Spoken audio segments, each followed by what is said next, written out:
తల మీద చెయ్యి వేసి బొట్టు పెట్టినా, తాళి బొట్టు మెడను కట్టి బొట్టు పెట్టినా, తల మీద చెయ్యి వేసి బొట్టు పెట్టినా, తాళి బొట్టు మెడను కట్టి బొట్టు పెట్టినా, సన్ని కళ్ళు తొక్కినా సప్త పదులు మెట్టినా, సన్ని కళ్ళు తొక్కినా సప్త పదులు మెట్టినా, మనసు మనసు కలపడమే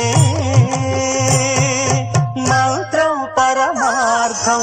శ్రీరస్తు శుభమస్తు, శ్రీరస్తు శుభమస్తు.